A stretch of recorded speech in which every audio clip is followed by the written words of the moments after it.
بہت بھاری پروفٹ کمایا، اس میں سے کچھ خود رکھا، پھر جو پروفٹ آئے اس سے مزید اسلحہ خریدا اور کانٹرا ریبلز کو دیا.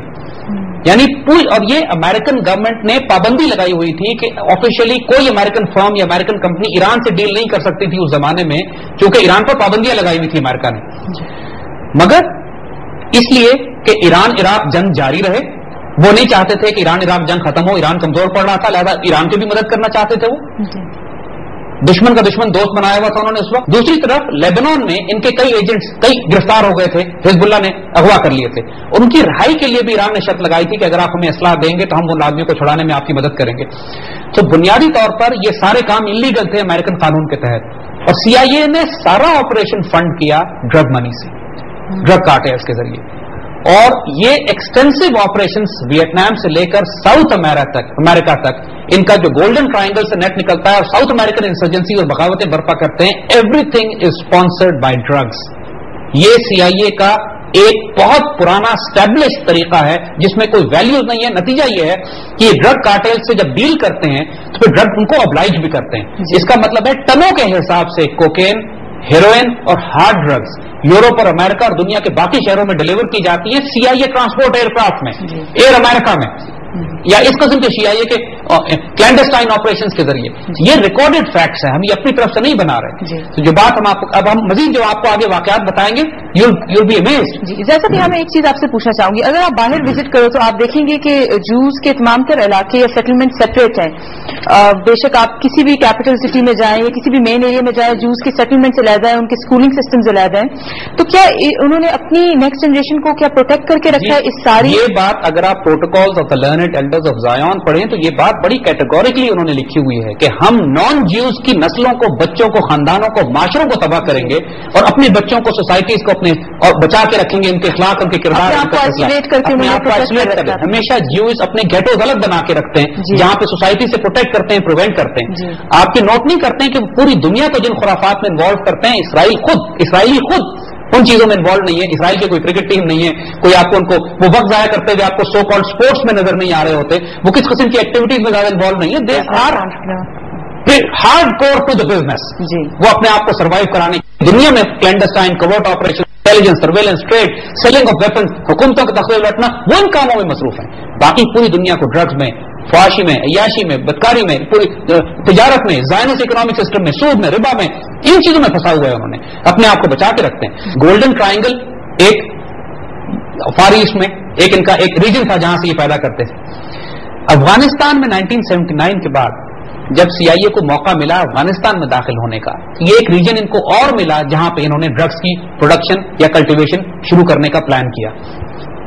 افغانستان جہاد کے دوران بہت سارے ایسٹ سی آئی اے نے ایسے بھی کریٹ کیے کہ جو ان کو وہ ڈرگ سپلائی دینا ڈیلیور کر رہے تھے، جس کی وجہ سے یہ اپنے کلینڈسٹائن آپریشنز کو سپورٹ کر رہے تھے.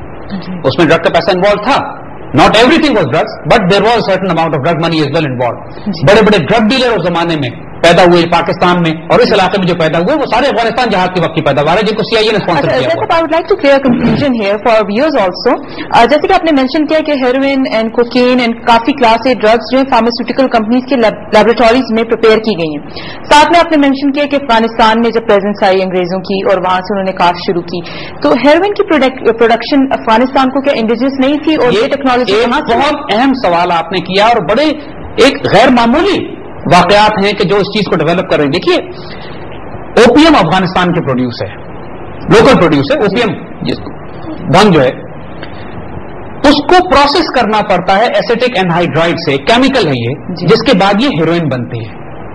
ایسیٹک اینہائیڈرائڈ ایسا کیمیکل ہے جو صرف یورپ اور امریکہ میں بنتا، پاکستان میں نہیں بنتا. شکر ہے کہ نہیں بنتا.